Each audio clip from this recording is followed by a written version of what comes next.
പ്രിയപ്പെട്ട സഹാക്കളെ, സുഹൃത്തുക്കളെ, രതീന്ദ്രൻ റീഡ്സ് എന്ന പരമ്പരയിൽ കമ്മ്യൂണിസ്റ്റ് മാനിഫെസ്റ്റോയെക്കുറിച്ചുള്ള രണ്ടാമത് എപ്പിസോഡിലേക്ക് നിങ്ങളേവരെയും സസന്തോഷം സ്വാഗതം ചെയ്യുകയാണ്.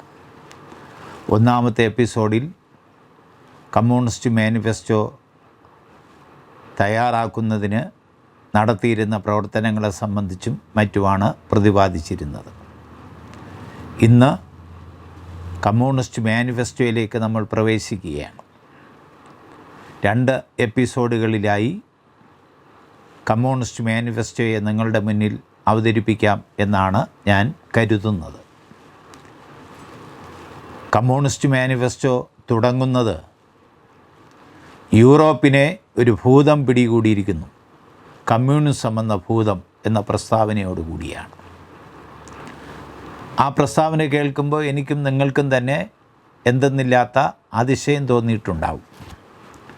1848 ലോകത്തിലൊരിടത്തും കമ്മ്യൂണിസ്റ്റ് പാർട്ടി ആ നിലയിൽ രൂപം കൊള്ളാതിരുന്ന കാലഘട്ടത്തിൽ സോഷ്യലിസം പല സംഘടനകളും പല രാജ്യങ്ങളിലും പറഞ്ഞ്, ഞാൻ നേരത്തെ ഉള്ള എപ്പിസോഡിൽ പറഞ്ഞതുപോലെ ആരുടെ തലയ്ക്കും ചേരുന്ന തൊപ്പിയായി മാറിയിരുന്ന കാലഘട്ടത്തിലാണ് മാർക്സും എംഗൽസും കമ്മ്യൂണിസ്റ്റ് മാനിഫെസ്റ്റോ തുടങ്ങുന്നത്.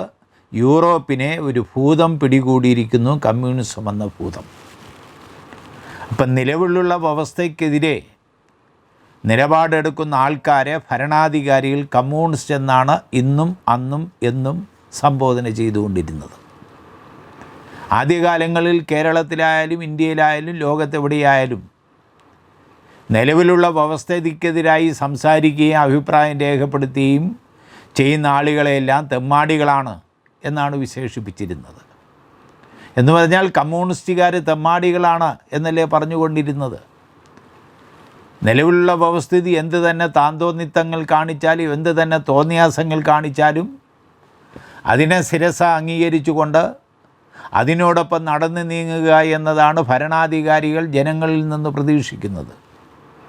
അതിൽ നിന്ന് വ്യത്യസ്തമായി നിങ്ങൾ ചെയ്യുന്നത് തെറ്റാണ്, അത് ചെയ്യാൻ പാടില്ല എന്ന് പറയുന്നത് അതാണ് കമ്മ്യൂണിസം എന്ന് തന്നെയാണ് ശത്രുക്കൾ കമ്മ്യൂണിസ്റ്റ് പാർട്ടിയെപ്പറ്റി വിലയിരുത്തിയിരുന്നത്. അതിൻ്റെ അടിസ്ഥാനത്തിലാണ് മാർക്സും എംഗൽസും കമ്മ്യൂണിസ്റ്റ് മാനിഫെസ്റ്റോയിൽ യൂറോപ്പിനെ ഒരു ഭൂതം പിടികൂടിയിരിക്കുന്നു, കമ്മ്യൂണിസം എന്ന ഭൂതം എന്ന് രേഖപ്പെടുത്തിയത്. നമ്മുടെ കേരളത്തിലും പണ്ട് കാലങ്ങളിലെ കമ്മ്യൂണിസ്റ്റ് പാർട്ടി ആൾക്കാരെ പറ്റിയുള്ള പ്രചരണമൊക്കെ എന്തായിരുന്നു?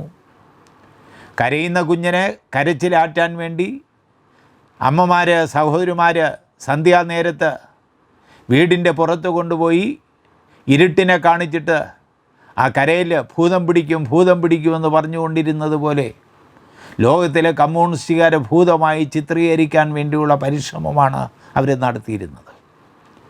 അതിൽ നിന്ന് 2 കാര്യങ്ങൾ മാർക്സും എംഗൽസും ചെന്നെത്തുകയാണ് നിഗമനങ്ങളിൽ.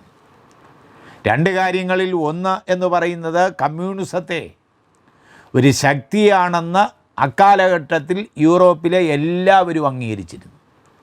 കമ്മ്യൂണിസ്റ്റ് പാർട്ടി അവഗണിക്കാനാവാത്തൊരു പ്രസ്ഥാനമാണ്, കമ്മ്യൂണിസ്റ്റ് പാർട്ടി ഒരു ശക്തിയാണ് എന്നുള്ള നിലപാടിലേക്ക് ലോകത്തിൽ, പ്രത്യേകിച്ച് യൂറോപ്പിലെ എല്ലാ പ്രതിലോമ ശക്തികളും ചെന്നെത്തിയിരുന്നു എന്ന നിലപാടിൻ്റെ അടിസ്ഥാനത്തിലാണ് മാർക്സും എംഗൽസും കമ്മ്യൂണിസ്റ്റ് മാനിഫെസ്റ്റോ യൂറോപ്പിനെ ഒരു ഭൂതം പിടികൂടിയിരിക്കുന്നു, കമ്മ്യൂണിസം എന്ന ഭൂതം എന്ന പ്രസ്താവനയിലൂടെ രേഖപ്പെടുത്തിയിരിക്കുന്നത്.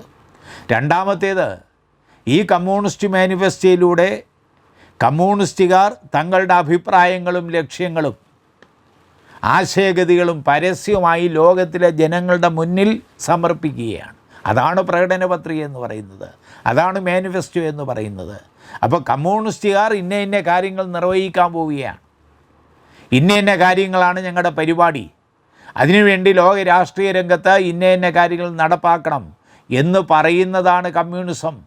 ആ പറഞ്ഞതാണ് കമ്മ്യൂണിസ്റ്റ് മാനിഫെസ്റ്റോയിലൂടെ മാർക്സും എംഗൽസും നിർവഹിച്ചിരിക്കുന്നത്. അപ്പോൾ യൂറോപ്പിനെ ഒരു ഭൂതം പിടികൂടിയിരിക്കുന്നു എന്ന പ്രസ്താവനയിലൂടെ മാർക്സും എംഗൽസും ചെയ്തിരിക്കുന്നത് എന്താണെന്ന് വെച്ചാൽ, ഒന്ന്, കമ്മ്യൂണിസ്റ്റ് പാർട്ടിയും കമ്മ്യൂണിസവും ലോകത്തിൽ അവഗണിക്കാനാവാത്തൊരു ശക്തിയാണെന്ന വിളംബരം നടത്തിയിരിക്കുകയാണ്. 2, കമ്മ്യൂണിസ്റ്റുകാർ തങ്ങളുടെ അഭിപ്രായങ്ങളും ലക്ഷ്യങ്ങളും ആശയഗതികളും പരസ്യമായി ലോകസമക്ഷം കമ്മ്യൂണിസ്റ്റ് മാനിഫെസ്റ്റോയിലൂടെ അവതരിപ്പിക്കുകയാണ്. ഈ ഭൂതത്തിനെ നേരിടാൻ കമ്മ്യൂണിസ്റ്റ് മാനിഫെസ്റ്റോ വഴി ലോകത്തിലെ ജനങ്ങളെ സജ്ജമാക്കുക എന്ന് പറയുന്ന പരിപാടിയാണ് മാർക്സും എംഗൽസും ചെയ്തിരിക്കുന്നത്. കമ്മ്യൂണിസ്റ്റ് മാനിഫെസ്റ്റോയിലെ ഒന്നാമത്തെ അധ്യായം എന്ന് പറയുന്നത് ബൂർഷ്വകളും തൊഴിലാളികളും. ബൂർഷ്വകളും തൊഴിലാളികളും. ബൂർഷ്വ എന്ന് പറഞ്ഞാൽ മുതലാളി. സാമൂഹ്യ ഉൽപ്പാദനോപാധികളുടെ എന്ന് പറഞ്ഞാൽ ഉൽപ്പാദനോപാധികളുടെ ഉടമകളും കൂലിവേല എടുപ്പിക്കുന്നവരുമായ ആധുനിക മുതലാളികളുടെ വർഗത്തെയാണ് ബൂർഷ്വാസി എന്ന് പറയുന്നത്. അപ്പോൾ നമ്മൾ ഇന്നിപ്പോൾ പ്രതിപാദിക്കാൻ പോകുന്ന അധ്യായത്തിൻ്റെ പേര് ബൂർഷ്വകളും തൊഴിലാളികളും. അപ്പോൾ ബൂർഷ്വ, ബർഗ് എന്ന് പറയുന്ന ജർമ്മൻ പദത്തിൽ നിന്നാണ് ബൂർഷ്വ എന്ന് പറയുന്ന പദം ഉണ്ടാക്കിയിരിക്കുന്നത്. ഒറ്റ വാക്കിൽ പറഞ്ഞാൽ ബൂർഷ്വ സമം മുതലാളി. എന്താ ഈ മുതലാളി എന്ന് പറഞ്ഞാൽ? നമ്മളിവിടെ 5 സെൻറ്റും 50 സെൻറ്റും വസ്തുവുള്ള ആളുകളെ ജമ്മി എന്നും മുതലാളി എന്നും വിളിച്ച് പാരമ്പര്യമുള്ളവരാണ്. മുതലാളി എന്ന് പറഞ്ഞാൽ അതൊന്നുമല്ല, ഉൽപ്പാദനോപാധി. ഉൽപ്പാദനോപാധി എന്ന് പറഞ്ഞാൽ ഒരു സമൂഹത്തിൻ്റെ സാമൂഹ്യ ഉൽപ്പാദനോപാധികളുടെ ഉടമകളായിരിക്കണം മുതലാളി. പിന്നെയോ അവനെന്ത് ചെയ്യുകയാണ്? അവൻ കൂലിവേല എടുപ്പിക്കുന്നവരായ ആധുനിക തൊഴിലാളികളെ വിലയ്ക്ക് വാങ്ങിക്കുകയാണ്. കൂലിവേല എടുപ്പിക്കുക എന്നതാണ് മുതലാളിയുടെ ലക്ഷ്യം. അവൻ വിലയ്ക്ക് വാങ്ങുന്നത് തൊഴിലാളികളെയാണ്. അപ്പോൾ അതുകൊണ്ടാണ് ബൂർഷ്വാസി എന്നതിൻ്റെ നിർവചനമായി മാർക്സും എംഗൽസും കമ്മ്യൂണിസ്റ്റ് മാനിഫെസ്റ്റോയിലെ അടിക്കുറിപ്പിൽ തന്നെ പറഞ്ഞിരിക്കുന്നത് സാമൂഹ്യ ഉൽപ്പാദനോപാധികളുടെ ഉടമകളും കൂലിവേല എടുപ്പിക്കുന്നവരുമായ ആധുനിക മുതലാളികളുടെ വർഗമാണ് ബൂർഷ്വാസി എന്നാണ് മാർക്സും എംഗൽസും പ്രസ്താവിച്ചിരിക്കുന്നത്. അപ്പോൾ തൊഴിലാളിയോ? തൊഴിലാളി എന്ന് പറഞ്ഞാൽ ഉൽപ്പാദനോപാധികളൊന്നും സ്വന്തമായി ഇല്ലാത്തതിനാൽ ഒരു ഉൽപ്പാദനോപാധിയില്ല. അവന് ഫാക്ടറിയില്ല, ഉപകരണങ്ങളില്ല, ഭൂമിയില്ല. അപ്പോൾ ഇതൊന്നും സ്വന്തമായില്ലാത്ത ഒരു വിഭാഗം. എന്നാൽ ജീവിക്കണം. ഉപജീവനാർത്ഥം തങ്ങളുടെ അധ്വാന ശക്തി വിൽക്കാൻ നിർബന്ധിതരായവരാണ് തൊഴിലാളി. അധ്വാനം വിറ്റ് ഉപജീവനം നടത്തുന്ന ആധുനിക കൂലിവേലക്കാരനെ തൊഴിലാളി എന്ന് കുറച്ചുകൂടെ സംസ്കരിച്ച് നല്ല ചന്തത്തിൽ നമുക്ക് പറയാൻ പറ്റും. അധ്വാനം വിറ്റ് ഉപജീവനം നടത്തുന്ന ആധുനിക കൂലിവേലക്കാരനെ തൊഴിലാളി എന്ന് പറയുന്നു. പക്ഷേ മാർക്സും എംഗൽസും അന്നത്തെ രൂപത്തിൽ പറഞ്ഞു വച്ചത് ഉൽപ്പാദനോപാധികളൊന്നും സ്വന്തമായില്ലാത്തതിനാൽ ഉപജീവനാർത്ഥം തങ്ങളുടെ അധ്വാന ശക്തി വിൽക്കാൻ നിർബന്ധിതമായ ആധുനിക കൂലിവേലക്കാരുടെ വർഗത്തെയാണ് തൊഴിലാളി വർഗം എന്ന് പറയുന്നത്. അപ്പോൾ നമ്മളുടെ കമ്മ്യൂണിസ്റ്റ് മാനിഫെസ്റ്റോയിൽ ഒന്നാമത്തെ അധ്യായം എന്ന് പറഞ്ഞാൽ ബൂർഷ്വകളും തൊഴിലാളികളും. ഈ ബൂർഷ്വാസിയുടെ വളർച്ച, ഈ മുതലാളിത്തത്തിൻ്റെ വളർച്ച, ആ മുതലാളിത്തത്തിൻ്റെ വളർച്ചയ്ക്ക് അനുസൃതമായി തൊഴിലാളി വർഗത്തിന് വരുന്ന മാറ്റം, ഇതാണ് മാർക്സും എംഗൽസും ഒന്നാമത്തെ അധ്യായമാകുന്ന ബൂർഷ്വകളും തൊഴിലാളി എന്ന അധ്യായത്തിലൂടെ നിർവഹിക്കാൻ ശ്രമിച്ചുകൊണ്ടിരിക്കുന്നത്. അതെങ്ങനെയാണ് തുടങ്ങുന്നത്? ബൂർഷ്വകളും തൊഴിലാളി എന്ന് പറയുന്ന ഒന്നാമത്തെ അധ്യായം തുടങ്ങുന്നത് സുപ്രസിദ്ധമായ ഒരു വചനത്തിലൂടെയാണ്, ഒരു വാക്യത്തിലൂടെയാണ്. അത് നമ്മളെല്ലാവരും കാണാതെ പഠിച്ച് വയ്ക്കേണ്ടുന്നൊരു വാക്യമാണ്. നാളിതുവരെ നിലനിന്നിട്ടുള്ള എല്ലാ സമൂഹങ്ങളുടെയും ചരിത്രം വർഗസമരത്തിൻ്റെ ചരിത്രമാണ്. ഇതാണ് പറഞ്ഞു വച്ചിട്ടുള്ളത്. നാളിതുവരെ നിലനിന്നിട്ടുള്ള എല്ലാ സമൂഹങ്ങളുടെയും ചരിത്രം വർഗസമരത്തിൻ്റെ ചരിത്രമാണ്. മാർക്സിൻ്റെ ഏറ്റവും വലിയ കണ്ടുപിടുത്തമാണത്. മാർക്സിസത്തിൻ്റെ ഉള്ളറകളിലേക്ക് നമ്മൾ പോകുമ്പോൾ, മാർക്സിസം എന്ന് പറയുന്ന സിദ്ധാന്തമായി നമ്മൾ പഠിക്കുമ്പോൾ, ഒന്നാമത്തെ സിദ്ധാന്തം എന്ന നിലയ്ക്ക് പ്രപഞ്ച ദർശനം നമ്മൾ പഠിപ്പിക്കുകയാണ്. വൈരുദ്ധ്യാത്മക ഭൗതികവാദം. ആ വൈരുദ്ധ്യാത്മക ഭൗതികവാദം എന്ന് പറയുന്ന ദർശനത്തെ ചരിത്രത്തിൽ മാർക്സ് പിന്നെ പ്രയോഗിക്കുകയാണ്. അങ്ങനെ ദർശനത്തെ ചരിത്രത്തിൽ പ്രയോഗിക്കുന്നതിനെയാണ് നമ്മൾ ചരിത്രപരമായ ഭൗതികവാദം എന്ന് പറയുന്നത്. ആ ചരിത്രപരമായ ഭൗതികവാദത്തിൻ്റെ ഡയറക്റ്റ് ആപ്ലിക്കേഷൻ നേരിട്ടുള്ള പ്രയോഗമാണ് മാർക്സ് ഈ കമ്മ്യൂണിസ്റ്റ് മാനിഫെസ്റ്റോയിൽ ഈ ഒന്നാമത്തെ വാക്യത്തിലൂടെ നിർവഹിച്ചിരിക്കുന്നത്. എന്താ അത്?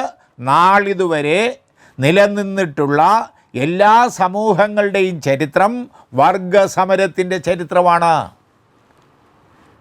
മനുഷ്യൻ്റെ മുന്നേറ്റത്തിൻ്റെ ചരിത്രമെന്ന് പറയുന്നത് വർഗസമരത്തിൻ്റെ ചരിത്രമാണ്. അതാണ് മാർക്സ് എഴുതിയത്. മനുഷ്യൻ്റെ വികാസത്തിൻ്റെ ചരിത്രം, എല്ലാ സമൂഹങ്ങളുടെയും ചരിത്രം എന്ന് പറഞ്ഞാൽ മനുഷ്യൻ്റെ വികാസത്തിൻ്റെ ചരിത്രം. മനുഷ്യൻ ഉണ്ടായ അന്നു മുതൽ മാർക്സിൻ്റെ കാലം വരെയുള്ള മനുഷ്യനെ മാർക്സ് പഠിക്കുകയാണ്, ആ സമൂഹത്തെ പഠിക്കുകയാണ്. ആ സമൂഹത്തെ പഠിക്കുന്നതിലൂടെയാണ് ഉൽപ്പാദന ബന്ധങ്ങളിൽ വരുന്ന മാറ്റവും ഉൽപ്പാദന വ്യവസ്ഥയെ സംബന്ധിച്ച് മാർക്സ് പറയുന്നത്. അപ്പോൾ അതുകൊണ്ടാണ് മാർക്സ് പറഞ്ഞത്, അസന്ധിഗ്ധമായ ഭാഷയിൽ പറഞ്ഞത്, നാളിതുവരെ നിലനിന്നിട്ടുള്ള എല്ലാ സമൂഹങ്ങളുടെയും ചരിത്രം വർഗസമരത്തിൻ്റെ ചരിത്രമെന്ന് മാർക്സ് പറഞ്ഞത് അതിൻ്റെ അടിസ്ഥാനത്തിലാണ്. കുറേ കഴിയുമ്പോൾ 1883 മാർക്സ് മരിക്കുന്നു.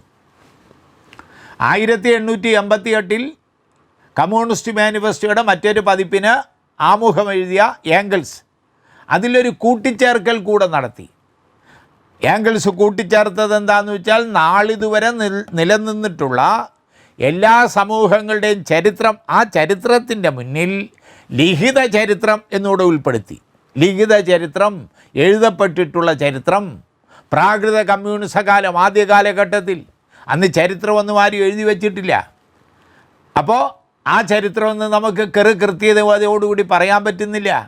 അതുകൊണ്ടാണ് 1888 ഏംഗൽസ് മാർക്സിൻ്റെ നിര്യാണത്തിന് ശേഷം ആ ഒന്നാമത്തെ വാക്യത്തിൽ ഒരു മാറ്റം വരുത്തിയത്. നാളിതുവരെ നിലനിന്നിട്ടുള്ള എല്ലാ സമൂഹങ്ങളുടെയും ലിഖിത ചരിത്രം വർഗസമരത്തിൻ്റെ ചരിത്രമാണ്. ഇതാണ് കമ്മ്യൂണിസ്റ്റ് മാനിഫെസ്റ്റോയിലെ ബൂർഷകളും തൊഴിലാളികളും എന്ന ഒന്നാമത്തെ അധ്യായത്തിലെ ഒന്നാമത്തെ വാക്യം. അതവിടെ നിന്നാണ് തുടങ്ങുന്നത്.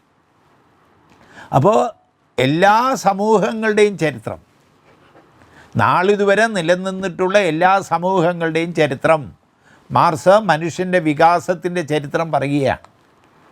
ഞാനതൊന്നും വളരെ സവിസ്തരമായി പറയുന്നില്ല. ഈ കമ്മ്യൂണിസ്റ്റ് മാനിഫെസ്റ്റോ പരിചയപ്പെടുത്തി കഴിഞ്ഞാൽ CPIMൻ്റെ ക്ലാസ്സിൽ പാഠശാല എന്ന് പറയുന്ന ആ പരിപാടിയിൽ അടുത്ത് ഞങ്ങൾ പറയാൻ പോകുന്നത് മാർക്സിസം തന്നെയാണ്. ആ മാർക്സിസം പറയുമ്പോൾ അതിൻ്റെ ചരിത്രപരമായ ഭൗതികവാദം എന്ന വിഷയം പഠിപ്പിക്കുമ്പോൾ അത് സവിസ്തരമായി പ്രതിപാദിക്കേണ്ടി വരുമെന്നുള്ളതുകൊണ്ട് നാളിതുവരെ നിലനിന്നിട്ടുള്ള എല്ലാ സമൂഹങ്ങളുടെയും ചരിത്രം സവിസ്തരമായി പ്രതിപാദിക്കാൻ വേണ്ടി ഞാൻ മുതിരുന്നില്ല. എങ്കിലും മാർക്സ് മനുഷ്യനെ പഠിച്ചതിന് ശേഷം പറഞ്ഞു, ഒന്നാമത്തെ വ്യവസ്ഥ അത് പ്രാകൃത കമ്മ്യൂണിസമാണ്. പ്രാകൃത കമ്മ്യൂണിസം അത് ഒരു വർഗരഹിത സമൂഹമായിരുന്നു. വർഗരഹിത സമൂഹമായിരുന്നതുകൊണ്ട് അവിടെ ചൂഷണമില്ലായിരുന്നു. അതുകൊണ്ടാണ് മാവേലി നാട് വാണിടും കാലം മനുഷ്യരെല്ലാവരും ഒന്നുപോലെ എന്ന് പണ്ടാരോ പാടി വെച്ചത്. അങ്ങനെ ഒരു കാലം ഭൂതകാലത്തിൽ ഉണ്ടായിരുന്നു. അപ്പോൾ ഭൂതകാല ചരിത്രത്തിൽ വർഗങ്ങളില്ലാത്ത, ചൂഷണമില്ലാത്ത ഒരു സമൂഹമുണ്ടായിരുന്നുവെന്ന് മാർക്സ് ഉറപ്പിക്കുകയാണ്. അത്തരത്തിലൊരു സമൂഹത്തെ ഭാവിയിലും വാർത്തെടുക്കുക, രൂപപ്പെടുത്തിയെടുക്കുക, അതാണ് കമ്മ്യൂണിസത്തിൻ്റെ സത്ത എന്ന് മാർക്സ് പറഞ്ഞു വയ്ക്കുന്നുണ്ട്. അപ്പോൾ മനുഷ്യൻ്റെ വികാസത്തിൻ്റെ ചരിത്രം, സമൂഹത്തിൻ്റെ വികാസത്തിൻ്റെ ചരിത്രം, അതിൻ്റെ ഒന്നാമത്തെ സ്റ്റേജ് എന്ന് പറയുന്നത് പ്രാകൃത കമ്മ്യൂണിസം തന്നെ. രണ്ടാമത് അത് ഇങ്ങനെ പോവുകയല്ലേ, അത് അടിമത്തത്തിലേക്ക് നീങ്ങുകയാണ്. അടിമത്തത്തിലേക്ക് നീങ്ങുന്നു എന്ന് പറഞ്ഞാൽ ഒന്ന് ചീഞ്ഞാൽ മറ്റൊന്നിന് വളമെന്ന നിലയ്ക്കാണ് അടിമത്തത്തിലേക്ക് പോകുന്നത്. ആ അടിമത്തത്തിൽ മാറ്റം വന്നതിന് ശേഷമാണ് പിന്നെ അത് ഫ്യൂഡലിസത്തിലേക്ക് പോകുന്നത്. ആ ഫ്യൂഡലിസമാണ് മുതലാളിത്തത്തിലേക്ക് പോവേണ്ടത്.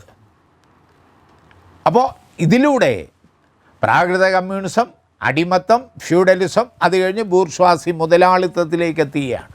അങ്ങനെ ഈ ബൂർഷ്വാ വിഭാഗത്തിൻ്റെ വളർച്ചയെയാണ് മാർക്സ് ഈ അധ്യായത്തിലൂടെ വരച്ച് കാണിക്കാൻ വേണ്ടി ശ്രമിക്കുന്നത്. അപ്പോൾ ബൂർഷ്വാ സമൂഹത്തിൻ്റെ വളർച്ച, ഈ ബൂർഷ്വാസി വന്നെത്തുന്നത് എവിടെ നിന്നാണ് വന്നെത്തുന്നത്? ഫ്യൂഡലിസത്തിൽ നിന്നാണ്, നാടുവാഴിത്തത്തിൽ നിന്നാണ്.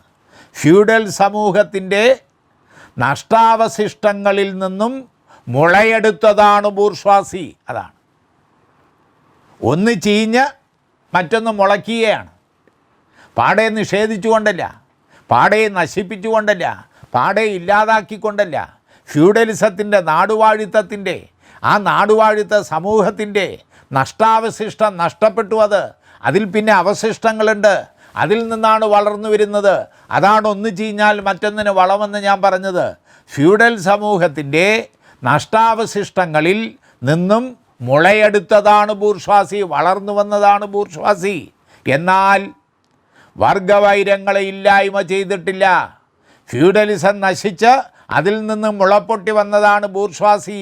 മുതലാളിത്തമെന്ന് പറയുന്നുണ്ടെങ്കിൽ പോലും എന്താ, വർഗവൈരങ്ങളെ, വർഗപരമായ വ്യത്യാസങ്ങളെ, വിപരീതങ്ങളെ ഇല്ലാതാവുന്നില്ല.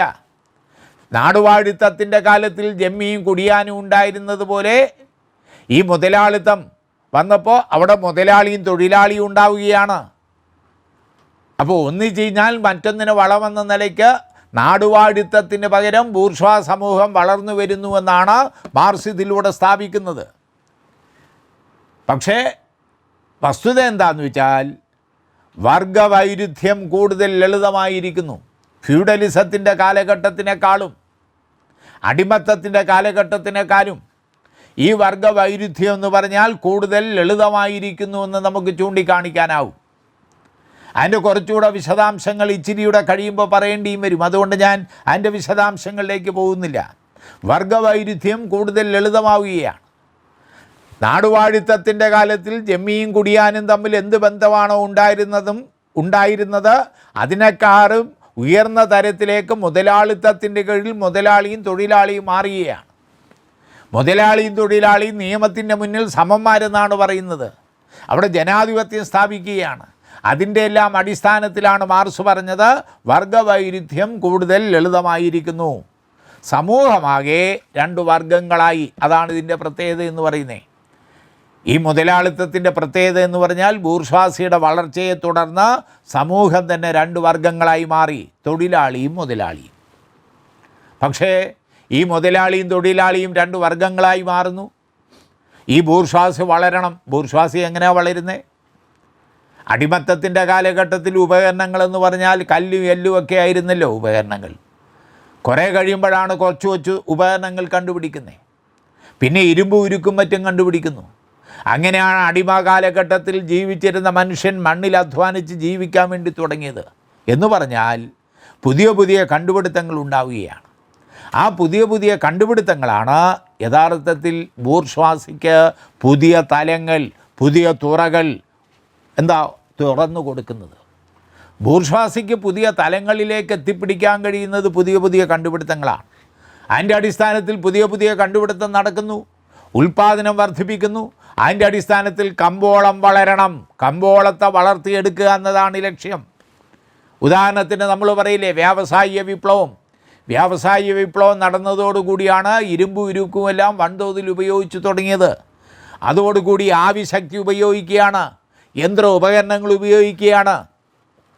ഈ സ്റ്റീം എനർജിയും മെക്കാനിക്കൽ എനർജി, യന്ത്ര ഉപകരണങ്ങളെല്ലാം വൻതോതിൽ ഉപയോഗിക്കുന്നതോടുകൂടി ബൂർഷ്വാസി അങ്ങ് വളരുകയാണ്. എന്ന് പറഞ്ഞാൽ ദീർഘകാലത്തിൻ്റെ വികാസത്തിൻ്റെ ഉൽപ്പാദന വിനിമയ രീതികളിലുണ്ടായ വിപ്ലവ പരമ്പരകളുടെ സന്താനമാണ് ഇന്നത്തെ ബൂർഷ്വാസി. അപ്പോൾ ഇന്നത്തെ ബൂർഷ്വാസി എന്ന് പറയുന്നത് ഒരു ദിവസം എവിടുന്നെങ്കിലും പോയി കുറേ പണവും ഉണ്ടാക്കിക്കൊണ്ട് വന്നതല്ല. നേരെ മറിച്ച് ദീർഘകാലത്തെ വികാസം എന്ന് പറഞ്ഞാൽ ഞാൻ നേരത്തെ പറഞ്ഞു ഉൽപ്പാദന രംഗത്തുള്ള വികാസം, അത് വിനിമയം ചെയ്യാൻ വേണ്ടിയുള്ള വികാസം, അതിലൂടെ കമ്പോളം ഉണ്ടാക്കാൻ വേണ്ടിയുള്ള വികാസനം, ആ വിപ്ലവ പരമ്പരകളുടെ സന്താനമാണ് ഇന്നത്തെ ബൂർഷ്വാസി. അപ്പോൾ ക്രമേണയായി ലോകരാഷ്ട്രീയ രംഗത്ത്, കണ്ടുപിടുത്തങ്ങളുടെ ലോകത്ത്, ശാസ്ത്രങ്ങളുടെ ലോകത്ത്, ആവിയന്ത്രങ്ങളുടെ കണ്ടുപിടുത്തത്തോടുകൂടി, യന്ത്രോപകരണങ്ങളുടെ കണ്ടുപിടുത്തത്തോടുകൂടി ബൂർഷ്വാസി വളരുന്നു, ഉൽപ്പാദനം കൂടുന്നു, അതിന് കമ്പോളം കണ്ടുപിടിക്കുന്നു. അങ്ങനെ അവർ വളരുകയാണ്. അതാണ് പറഞ്ഞത് വിപ്ലവ പരമ്പരകളുടെ ഒരു സന്താനമാണ് ഈ ബൂർഷ്വാസി എന്ന്. വളർച്ചയുടെ ഭാഗമായി എന്ന് പറഞ്ഞാൽ ആധുനിക വ്യവസായം, ലോക കമ്പോളത്തിൻ്റെ സ്ഥാപനത്തെ തുടർന്ന് രാഷ്ട്രീയ അധികാരം മുഴുവൻ ജനാധിപത്യ ഭരണക്രമത്തിലൂടെ അവർ സ്വന്തമാക്കുകയാണ്. ഇവർക്ക് നിന്ന് പോകണം, ഇവർക്ക് ഉൽപ്പാദനം നന്നായി നടത്തണം. ഉൽപ്പാദനം നന്നായി നടത്തണമെങ്കിൽ അവർക്ക് അധ്വാനിക്കാൻ കഴിയില്ല. അടുത്ത ചാപ്റ്ററിൽ നമ്മൾ പറയും. തൊഴിലാളികളും കമ്മ്യൂണിസ്റ്റുകാരും എന്ന് പറയുന്ന അടുത്ത അധ്യായത്തിൽ അതിനെ സംബന്ധിച്ച് നമ്മൾ പറയും. അപ്പോൾ ഇവർക്ക് അധ്വാനിക്കാൻ പറ്റുന്നില്ല. അധ്വാനം മുഴുവൻ തൊഴിലാളിയാണ് നടത്തിക്കൊണ്ടിരിക്കുന്നത്. അതിലൂടെയാണ് അവൻ ലോക കമ്പോളത്തിൻ്റെ സ്ഥാപനം നടത്താൻ വേണ്ടി ശ്രമിക്കുന്നത്. ലോക കമ്പോളത്തിൻ്റെ സ്ഥാപനം നടത്തണം. യവൻ ഉൽപ്പാദിപ്പിക്കുന്ന സാധനങ്ങൾ വിറ്റഴിക്കണം. അതിന് രാഷ്ട്രീയ അധികാരം മുഴുവൻ ജനാധിപത്യ ഭരണക്രമത്തിലൂടെ തങ്ങളുടെ കൈകളിൽ എത്തിക്കണം.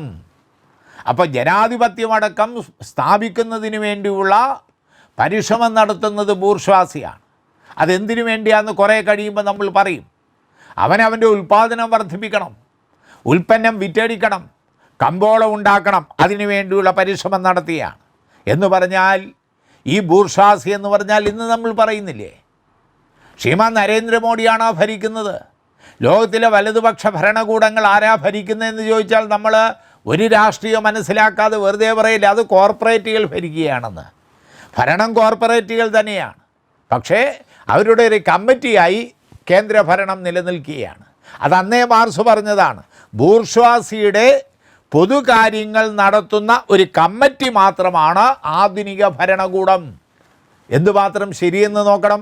1848 ജനാധിപത്യ ഭരണക്രമം പോലും നിലവിൽ വന്നിട്ടില്ലാത്ത കാലഘട്ടത്തിൽ, റഷ്യൻ വിപ്ലവം പോലും പൂർത്തീകരിക്കാത്ത കമ്മ്യൂണിസ്റ്റ് പാർട്ടി പോലും രൂപം കൊള്ളാത്ത കാലഘട്ടത്തിൽ 1848 മാർക്സും എംഗൽസും പറയുകയാണ് ബൂർഷ്വാസിയുടെ പൊതുകാര്യങ്ങൾ നടത്തുന്ന ഒരു കമ്മിറ്റി മാത്രമാണ് ആധുനിക ഭരണകൂടം.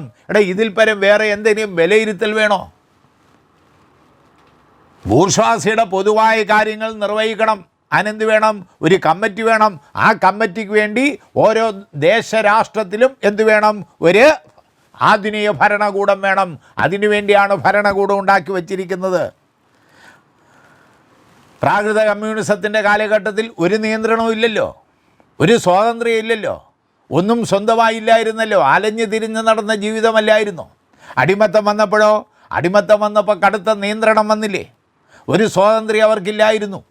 നേരെ മറിച്ച് ഫ്യൂഡലിസം വന്നപ്പോൾ കുറേ ഇളവുകളുണ്ടായി. കുടിയാന്മാർക്ക്, കർഷക തൊഴിലാളികൾക്ക്, ഭൂമിയിൽ അധ്വാനിക്കുന്നവന് അത്യാവശ്യത്തിന് അന്തിക്ക് തലചായ്ക്കാൻ വേണ്ടിയുള്ളൊരു ഭൂമി സ്വന്തമായി കൊടുത്തില്ല. തമ്പ്രാൻ്റെ ജമ്മിയുടെ നിയന്ത്രണത്തിന് കീഴിൽ അവന് ഭൂമി കൊടുത്തു. അതാണ് ചെറിയ നിയന്ത്രണങ്ങൾ ഉണ്ടായി എന്ന് പറയുന്നത്. നേരെ മറിച്ച് ഇപ്പോൾ നാടുവാഴിത്തം കഴിഞ്ഞ് മുതലാളിത്തം വന്നപ്പോൾ അവൻ പറയുകയാണ് നീയും ഞാനും നിയമത്തിൻ്റെ മുന്നിൽ തുല്യരാണ്.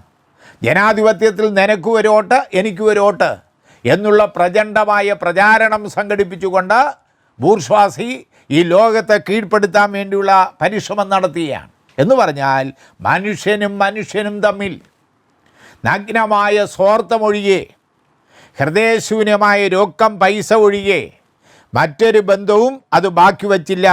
അത് സ്വതന്ത്ര വ്യാപാരത്തെയാണ് ലോകത്തൊട്ടേക്ക് പ്രതിഷ്ഠിക്കുന്നത്.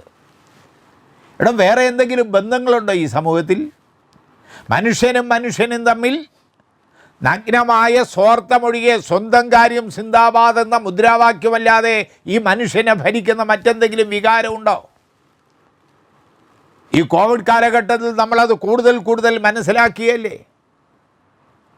കേരളം പോലൊരു പരിഷ്കൃത സമൂഹത്തിൽ ഇടതുപക്ഷ മനസ്സ് ഉള്ള പ്രദേശമെന്ന നിലയ്ക്ക് കേരളത്തിൽ പോലും കോവിഡ് ഒന്ന് മരിക്കുന്ന എത്രയും വേണ്ടപ്പെട്ട സ്വന്തം അച്ഛനായാലും അമ്മയായാലും ഭർത്താവായാലും അവരുടെ ശരീരം പോലും ഏറ്റുവാങ്ങാനും അത് സംസ്കരിക്കുവാനും വേണ്ടിയുള്ള മുൻകൈ പ്രവർത്തനം നടത്താതെ കുടുംബാംഗങ്ങൾ ഒളിച്ചോടുകയല്ലേ? 1848 മാർക്സ് പറഞ്ഞില്ലേ, മനുഷ്യനും തമ്മിലുള്ള ബന്ധം എന്താ? നഗ്നമായ സ്വാർത്ഥതയാണ്. ഹൃദയശൂന്യമായ രൊക്കം പൈസ ഒഴികെ മറ്റൊരു ബന്ധവും അത് ബാക്കി വച്ചില്ല.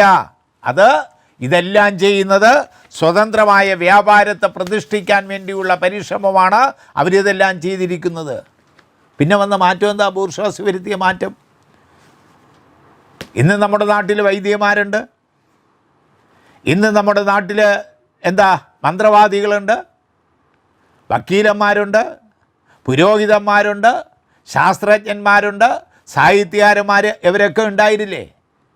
ഇവർക്കൊക്കെ പണ്ടൊക്കെ എന്തൊരു വിലയായിരുന്നു. രാജകൊട്ടാരം, നവരത്നങ്ങളാണ് രാജകൊട്ടാരങ്ങൾ അലങ്കരിച്ചിരുന്നത് അല്ലേ? അപ്പോൾ കൊട്ടാരത്തിൽ കഴിയുന്ന വൈദ്യന്മാരായാലും കൊട്ടാരത്തിൽ കഴിയുന്ന കൗടില്യനെ പോലെയുള്ള കൗടില്യൻ്റെ അർത്ഥശാസ്ത്രം പോലെ കൗടില്യനെ പോലുള്ള മികച്ച പണ്ഡിതന്മാരായാലും പുരോഹിതന്മാരായാലും ഇവർക്കെല്ലാം എന്തെന്നില്ലാത്ത ആദരവ് ആ കാലത്തെ സമൂഹത്തിൽ ഉണ്ടായിരുന്നു. കൊട്ടാരം വൈദ്യനെന്ന് പറഞ്ഞാൽ രാജാക്കന്മാർ തന്നെ ബഹുമാനിക്കുന്നവരാണ്. കൊട്ടാരത്തിലെ പണ്ഡിതന്മാരെന്ന് പറഞ്ഞാൽ രാജാക്കന്മാർ ബഹുമാനിക്കുന്നവരാണ്. അപ്പോൾ രാജാക്കന്മാർ ബഹുമാനിക്കുന്ന ഈ പറയുന്ന കൊട്ടാരം വൈദ്യനായാലും പണ്ഡിതന്മാരായാലും അപ്പോൾ ജനങ്ങളുടെ സാധാ ജനങ്ങളുടെ കാര്യം പറയേണ്ടതുണ്ടോ? അപ്പോൾ ചുരുക്കി പറഞ്ഞാൽ ഈ പറയുന്ന വൈദ്യന്മാരായാലും അഭിഭാഷകരായാലും പുരോഹിതന്മാരായാലും കവിമാർ സാഹിത്യകാരന്മാരായാലും ശാസ്ത്രജ്ഞന്മാരായാലും ഇവരെല്ലാം ഫ്യൂഡലിസത്തിൻ്റെ കാലഘട്ടത്തിൽ നാടുവാഴിത്തത്തിൻ്റെ കാലഘട്ടത്തിൽ സമൂഹം ആദരിക്കുകയും ബഹുമാനിക്കുകയും ചെയ്തിരുന്നവരാണ്. പക്ഷേ ഇന്നോ ബൂർഷ്വാസ് വളർന്ന് ഈ പറഞ്ഞ ബഹുമാനത്തിന് ആദരവിന് എല്ലാം പാത്രീഭവിച്ചിരുന്ന ആ സമൂഹം എന്ന് ഞാൻ ഉദ്ദേശിച്ചത് ഇന്ന് ഭിക്ഷുക്കന്മാരെന്ന് പറഞ്ഞാൽ ഡോക്ടർമാർ, അഭിഭാഷകർ, അമ്പലങ്ങളിലെ പള്ളിയിലെ പുരോഹിതന്മാരടക്കം ശാസ്ത്രജ്ഞന്മാർ, സാഹിത്യകാരന്മാർ ഇവരെല്ലാം ഇന്ന് ശമ്പളം പറ്റുന്ന ഉദ്യോഗസ്ഥന്മാരായില്ലേ? അപ്പം നാടുവാഴിത്തത്തിൽ നിന്ന് മുതലാളിത്തത്തിലേക്ക് വന്നപ്പോഴുള്ള മാറ്റം കണ്ടില്ലേ? നാടുവാഴിത്തത്തിൽ ഫ്യൂഡലിസത്തിൻ കീഴിൽ അവരെല്ലാം ആദരിക്കപ്പെടുകയും ബഹുമാനിക്കുകയും ചെയ്യുന്ന ബഹുമാന്യ വ്യക്തികളായിരുന്നു. ഇന്ന് ഡോക്ടറായാലും എഞ്ചിനീയറായാലും സാഹിത്യകാരനായാലും വക്കീലായാലും ഇവരെല്ലാം ശമ്പളം പറ്റുന്ന ഉദ്യോഗസ്ഥന്മാരായി മാറി. ഇത് വളർന്ന് എവിടെ എത്തി? ഈ ബൂർഷ്വാസി വളർന്ന് ബൂർഷ്വാസി കുടുംബത്തിൻ്റെ വൈകാരികമായ ആവരണം എടുത്തു മാറ്റുകയാണ്. കാണാതെ പഠിച്ചു വയ്ക്കേണ്ട ഉദ്ധരണിയാണ്. ബൂർഷ്വാസി കുടുംബത്തിൻ്റെ വൈകാരികമായ ആവരണം എടുത്തു മാറ്റുകയും കുടുംബ ബന്ധത്തെ വെറുമൊരു പണത്തിൻ്റെ ബന്ധമായി ചുരുക്കുകയും ചെയ്തിരിക്കുകയാണ്. നമുക്ക് ആലോചിക്കാനും സങ്കല്പിക്കാനും കഴിയാത്ത കാര്യമല്ലേ 1848 മാർക്സ് എംഗൽസ് എഴുതി വെച്ചേ. ബൂർഷ്വാസി കുടുംബത്തിൻ്റെ വൈകാരികമായ ആവരണം എടുത്തു മാറ്റുകയും കുടുംബ ബന്ധത്തെ വെറുമൊരു പണത്തിൻ്റെ ബന്ധമാക്കി ചുരുക്കുകയും ചെയ്തിരിക്കുന്നു. വളർച്ചയ്ക്കനുസരിച്ച് ഉൽപ്പാദനോപകരണങ്ങളിലും ഉൽപ്പാദന ബന്ധങ്ങളിലും വിപ്ലവകരമായ മാറ്റം വരുത്താതെ ബൂർഷ്വാസിക്ക് നിലനിൽക്കാനാവില്ല. അവൻ ആ തത്വം നന്നായി പഠിച്ചു വച്ചിരിക്കുകയാണ്. വളർച്ചയ്ക്കനുസരിച്ച് ഉൽപ്പാദനോപകരണങ്ങൾ മാറണം. നമ്മൾ ഇന്നത്തെ കാലഘട്ടം നോക്കിയാൽ മതിയല്ലോ. ഒരു 10-40 വർഷത്തിന് മുമ്പൊക്കെ ടൈപ്പ് റൈറ്റിംഗ് മെഷീൻ അത് വെച്ചാൽ കളിച്ചുകൊണ്ടിരുന്ന നമ്മൾ.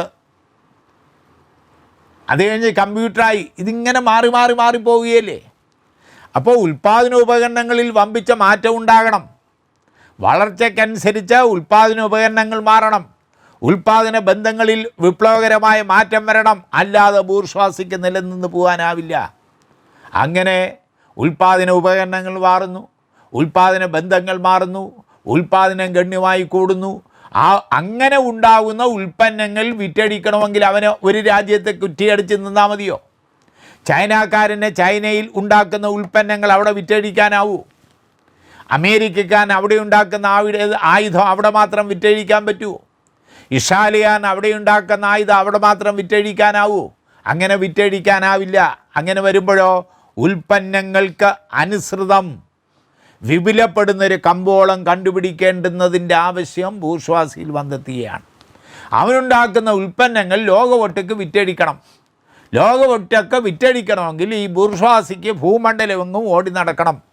എല്ലായിടത്തും കൂട്ടുകൂടണം, എല്ലായിടത്തും പാർപ്പുറപ്പിക്കണം, എല്ലായിടത്തും ബന്ധങ്ങൾ സ്ഥാപിക്കണം. അതല്ലേ ഇന്ന് ആഗോളവൽക്കരണത്തിൻ്റെ ഭാഗമായി ലോക രാഷ്ട്രീയ രംഗത്ത് നടന്നുകൊണ്ടിരിക്കുന്നത്.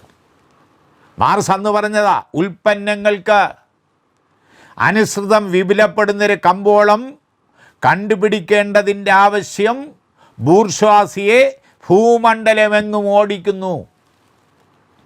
അതിനെല്ലായിടത്തും കൂട്ടുകൂടണം, എല്ലായിടത്തും പാർപ്പുറപ്പിക്കണം, എല്ലായിടത്തും ബന്ധങ്ങൾ സ്ഥാപിക്കണം. അതിനുവേണ്ടിയുള്ള പരിശ്രമമാണ് ബൂർഷ്വാസി ഇന്ന് നടത്തിക്കൊണ്ടിരിക്കുന്നത്.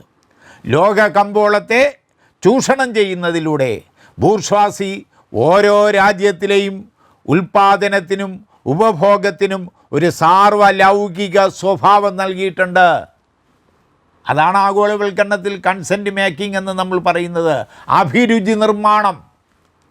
ചൈനയിൽ ഉണ്ടാക്കുന്ന സാധനങ്ങൾ ഇന്ത്യയിൽ വിറ്റഴിക്കണമെങ്കിൽ ഇന്ത്യക്കാരുടെ ഇടയിൽ ചൈനീസ് പ്രോഡക്റ്റിനോട് ഒരു അഭിരുചി ഉണ്ടാക്കണം. ഞാൻ വളരെ ലളിതമായി പറഞ്ഞതാ. ലോക കമ്പോളത്തെ ചൂഷണം ചെയ്യുന്നതിലൂടെ ബൂർഷ്വാസി ഓരോ രാജ്യത്തിലെയും ഉൽപ്പാദനത്തിനും ഉപഭോഗത്തിനും ഒരു സാർവലൗകിക സ്വഭാവം നൽകിയിട്ടുണ്ട്. അതിലൂടെ മാത്രമേ അവനവൻ്റെ സാധനങ്ങൾ വിറ്റഴിക്കാനാവൂ. അതിനുവേണ്ടിയുള്ള പരിശ്രമം അവൻ നടത്തുകയാണ്. അതിന് അവ എന്ത് ചെയ്യുക? ഉൽപ്പാദനോപകരണങ്ങളെ മെച്ചപ്പെടുത്തുന്നു, ഗതാഗത സൗകര്യങ്ങൾ വർദ്ധിപ്പിക്കുന്നു, രാഷ്ട്രങ്ങളെ അപരിഷ്കൃതങ്ങളായ നാഗരികതയിലേക്ക് കൊണ്ടുവരുന്നു. നഗരങ്ങളാക്കിയാണ്. നാട്ടിൻപുറങ്ങളെ നഗരങ്ങളാക്കി മാറ്റുകയാണ് അവൻ ചെയ്യുന്നത്.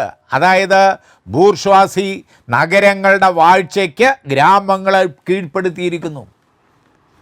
കേരളം എന്ന് പറഞ്ഞാൽ ഇപ്പോൾ പട്ടണവും ഗ്രാമവും തിരിച്ചറിയാനാവാത്തൊരു പ്രദേശമായി നമ്മുടെ കൊച്ചു കേരളം മാറിയില്ലേ? അത് കേരളത്തിൻ്റെ പ്രത്യേകതയാണ്. അപ്പോൾ ആ തരത്തിലേക്ക് ലോകത്തെ മാറ്റിയെടുക്കണം.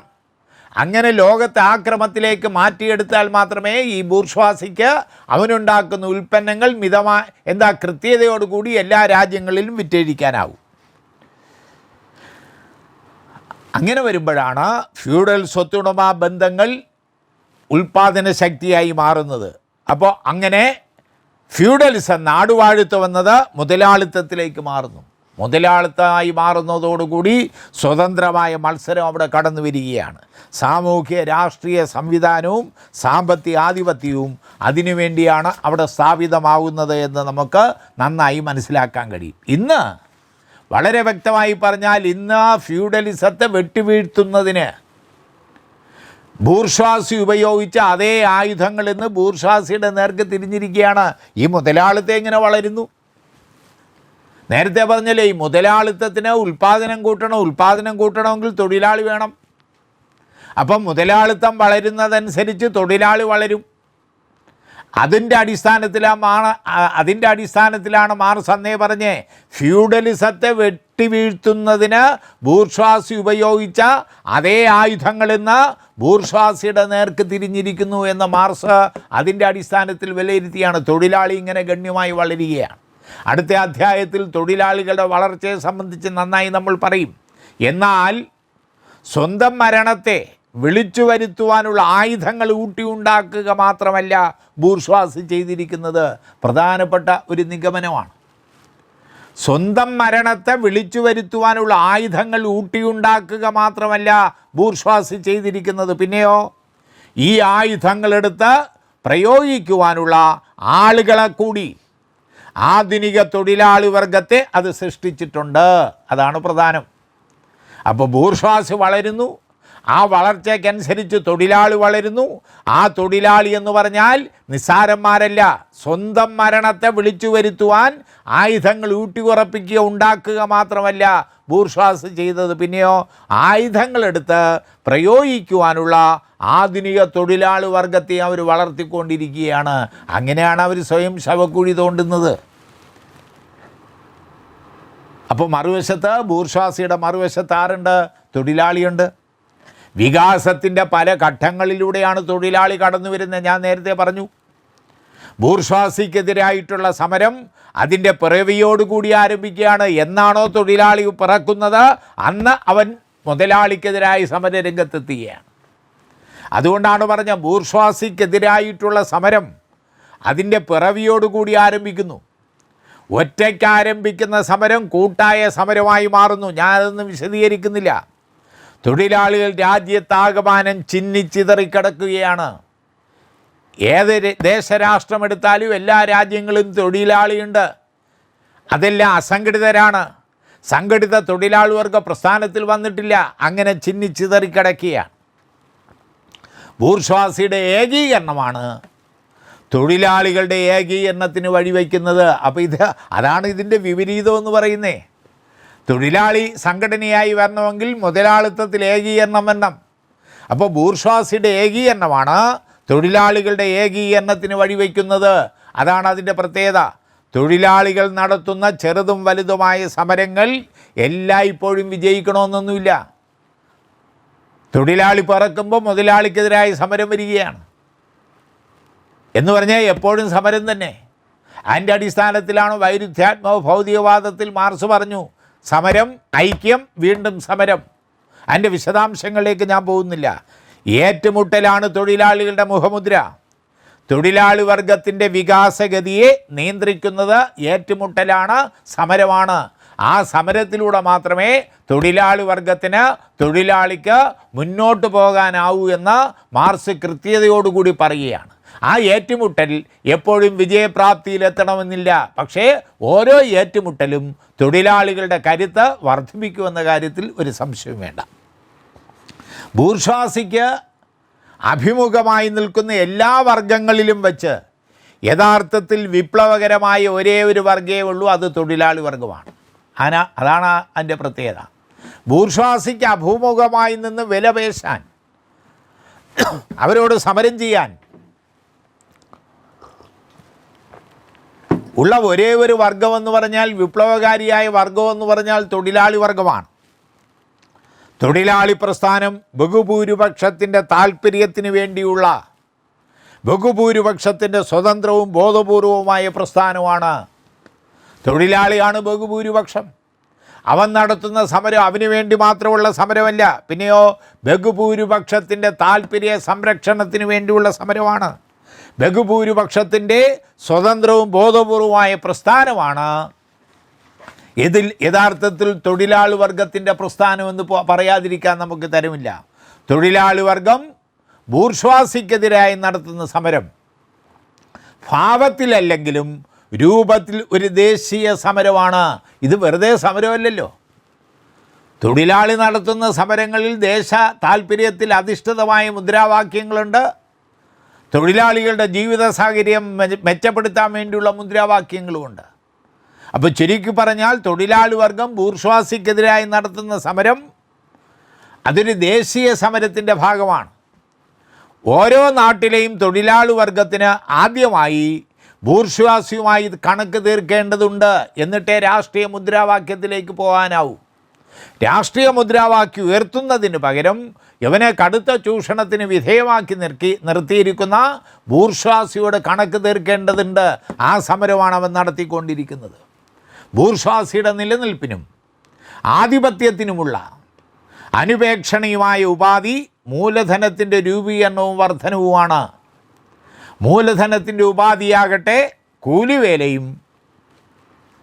കൂലിവേല തൊഴിലാളികൾക്കിടയിലുള്ള മത്സരത്തെ മാത്രമാണ് ആശ്രയിച്ചിരിക്കുന്നത്. വ്യവസായത്തിൻ്റെ മുന്നേറ്റത്തിനെ പ്രോത്സാഹിപ്പിക്കുന്നത് ബൂർഷ്വാസിയാണ്. വ്യവസായത്തിൻ്റെ മുന്നേറ്റത്തിന് വ്യവസായം പ്രോത്സാഹിപ്പിക്കുന്ന ബൂർഷ്വാസിയാണ്. വ്യവസായം പ്രോത്സാഹിപ്പിച്ച് വ്യവസായം വളർന്നാലേ അയാൾക്ക് ഉൽപ്പാദനം വർദ്ധിപ്പിക്കാനാവൂ. തൊഴിലാളികൾ തമ്മിലുള്ള സഹകരണം വർദ്ധിപ്പിക്കുന്നതും ബൂർഷ്വാസിയാണ്. തൊഴിലാളികളെ പരസ്പരം കാണാൻ, അവന് കൂടാൻ, അവന് സമര സംഘടന കെട്ടിപ്പടുക്കാൻ വേണ്ടിയുള്ള അവസരമടക്കം ഉണ്ടാക്കി കൊടുക്കുന്നത് ബൂർഷ്വാസിയാണ്. അപ്പോൾ ഇതിൽ നിന്നൊരു കാര്യം നമ്മുടെ മനസ്സിൽ ഊന്നി നിൽക്കേണ്ടുന്നത്, ബൂർഷ്വാസിയുടെ വളർച്ചയ്ക്കനുസരിച്ച് മാത്രമേ തൊഴിലാളി ഉണ്ടാവൂ. തൊഴിലാളിയെ സംഘടിപ്പിക്കാനും അവന് യോജിക്കുവാനും വേണ്ടിയുള്ള അവസരമടക്കം ഉണ്ടാക്കിക്കെടുക്കുന്നത് ബൂർഷ്വാസിയാണ്. അതെപ്പോഴും നമ്മുടെ മനസ്സിൽ ഓർത്തു വയ്ക്കേണ്ടതാണ്. അതുകൊണ്ട് ബൂർഷ്വാസി സൃഷ്ടിക്കുന്നത് അതിൻ്റെ സ്വന്തം ശവക്കുഴി തോണ്ടുന്നവരെയാണ് എന്നാണ് മാർക്സ് പറഞ്ഞത്. ബൂർഷ്വാസി വളരുന്നതനുസരിച്ച് തൊഴിലാളി വളരും. ആ തൊഴിലാളി വളരുക മാത്രമല്ല, ബൂർഷ്വാ വർഗത്തിൻ്റെ നേർക്ക് നിൽക്കുന്നൊരു വർഗമെന്ന് മാർക്സ് പറഞ്ഞു. അത് നേർക്ക് നിൽക്കുക മാത്രമല്ല, ഈ ബൂർഷ്വാസി അടിക്കുവാനുള്ള ആയുധമടക്കം ഈ ബൂർഷ്വാസി തൊഴിലാളി വർഗത്തിൻ്റെ കൈകളിൽ എടുത്തു കൊടുക്കുകയാണ്. അങ്ങനെയാണ് മാർക്സ് പറഞ്ഞത്, ബൂർഷ്വാസി സൃഷ്ടിക്കുന്നത് അതിൻ്റെ സ്വന്തം ശവക്കുഴി തോണ്ടുന്നവരെയാണ്. അതിൻ്റെ പതനവും തൊഴിലാളി വർഗത്തിൻ്റെ വിജയവും ഒരുപോലെ അനിവാര്യമാണ് എന്നാണ് കമ്മ്യൂണിസ്റ്റ് മാനിഫെസ്റ്റോയിലെ ബൂർഷ്വകളും തൊഴിലാളികളും എന്ന അധ്യായത്തിലൂടെ മാർക്സ് ഉറപ്പിച്ചു പറയുന്നത്. അതിൻ്റെ പതനം, ബൂർഷ്വാസിയുടെ പതനവും തൊഴിലാളി വർഗത്തിൻ്റെ വിജയവും ഒരുപോലെ അനിവാര്യമാണ്, ഒഴിച്ചുകൂടാനാവാത്തതാണ് എന്ന് മാർക്സ് എഴുതി വച്ചിട്ടുണ്ട്. ഒന്നാമത്തെ അധ്യായത്തിൽ അവസാനത്തെ വാക്യമായി. അതുകൊണ്ട് നമ്മൾ കൈയും കെട്ടിയിരുന്നാലും ലോകത്തിലെ മുതലാളിത്തം ഇല്ലാതായിക്കൊള്ളും, തൊഴിലാളി വർഗം അധികാരത്തിലെത്തുമെന്നുള്ള മൗഢ്യത്തിലേക്ക് നമ്മൾ പോണ്ട. അതിനുവേണ്ടിയുള്ള ശക്തമായ ഇടപെടൽ, സംഘടനാ പ്രവർത്തനം, സമരം, ഇതിലൂടെ മാത്രമേ മാർക്സ് പറഞ്ഞു വെച്ച മുതലാളിത്തത്തിൻ്റെ നാശവും തൊഴിലാളി വർഗത്തിൻ്റെ വിജയവും നമുക്ക് ഉറപ്പിക്കാനാവൂ. ഈ ഒരു വസ്തുതയാണ് മാർക്സ് ബൂർഷകളും തൊഴിലാളികളും എന്ന ഒന്നാമത്തെ അധ്യായത്തിലൂടെ നമ്മെ ഓർമ്മിപ്പിക്കുന്നത് എന്ന് സൂചിപ്പിച്ചുകൊണ്ട് ഈ ഇന്നത്തെ എപ്പിസോഡ് അവസാനിപ്പിക്കുകയാണ്.